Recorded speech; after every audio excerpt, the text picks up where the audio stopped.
4 కోట్ల తెలంగాణ ప్రజలకు తెలంగాణ ఆవిర్భావ దినోత్సవ శుభాకాంక్షలు. స్వేచ్ఛ తెలంగాణ జీవన శైలిలో భాగం. బానిసత్వాన్ని తెలంగాణ భరించదు. ప్రేమను పంచడం, పెత్తనాన్ని ప్రశ్నించడం మన తత్వం.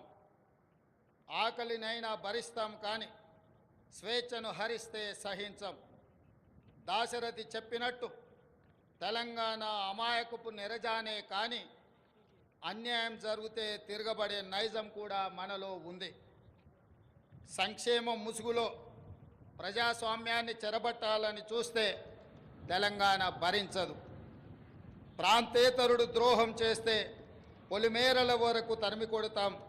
ప్రాంతం వాడే ద్రోహం చేస్తే ప్రాణాలతోనే పాతి పెడతాం అన్న కవి కాళోజీ మాటలు అక్షర సత్యాలు. మిత్రులారా, డిసెంబర్ 7, 2023న ప్రారంభమైన ప్రజాపాలనలో స్వేచ్ఛ పునరుద్ధరణకు మొదటి ప్రాధాన్యత ఇచ్చాం. ముళ్ళ కంచెలు, ఇనుప గోడలు తొలగించాం. పాలకులు పాలితుల మధ్య గోడలు బద్దలు కొట్టాం. మున్సిపల్ కౌన్సిలర్ నుండి ముఖ్యమంత్రి వరకు ప్రజలకు అందుబాటులో ఉండే పాలన తెచ్చాం. మేం సేవకులం తప్ప పాలకులం కాదన్న నిజాన్ని నిరూపించాం. ప్రగతి భవన్ను మహాత్మా జ్యోతిరావు పూలే ప్రజాభవన్గా పేరు మార్చి ప్రజలకు అందుబాటులోకి తెచ్చాం.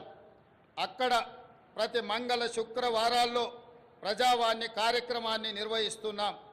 ప్రజల సమస్యలు నేరుగా విని పరిష్కరిస్తున్నాం.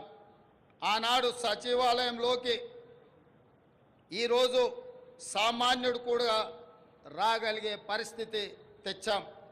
ఇందిరా పార్కులో ధర్నా చౌక్కి అనుమతి ఇచ్చాం. మీడియాకు స్వేచ్ఛనిచ్చాం. ప్రతిపక్షానికి గౌరవం ఇచ్చాం. మా నిర్ణయాల్లో లోటుపాట్ల సమీక్షకు అవకాశం ఇస్తున్నాం.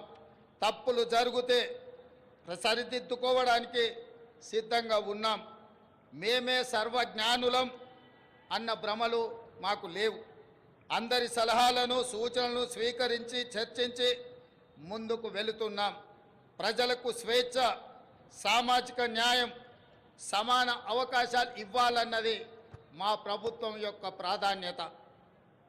జూన్ 2, 2014 నాడు తెలంగాణ భౌగోళిక ఆకాంక్ష నెరవేరింది. అంతటితో మనము లక్ష్యం చేరినట్టు కాదు. ఉద్యమ లక్ష్యాలు, అమరుల ఆశయాలు సాధించిన నాడే తెలంగాణ సాధనకు సార్థకత వస్తుంది. దశాబ్ద కాలం అన్నది ఒక మైలురాయి. ప్రజల ఆశలు, ఆశయాలు నెరవేర్చడంలో మనం ఎక్కడ ఉన్నామన్నది సమీక్షించుకోవాల్సిన సందర్భం ఈ దశాబ్ది ఉత్సవం. నేను రాజకీయ విమర్శల జోలికి పోను, కానీ చరిత్రను సమీక్షించుకున్నప్పుడే భవిష్యత్తుకు పునాదులు వేసుకోగలం.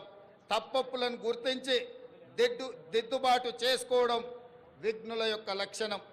10 ఏళ్ల పాలన తెలంగాణ 100 ఏళ్ల విధ్వంసానికి గురి అయింది. భౌతిక విధ్వంసమే మాత్రమే కాదు, తెలంగాణ మూల స్వభావమైన స్వేచ్ఛపై దాడి జరిగింది. సామాజిక న్యాయం మేడి పండు చందంగా మారింది. ప్రజలందరికీ చెందాల్సిన రాష్ట్ర సంపద గుప్పెడు మంది చేతుల్లోకి చేరింది.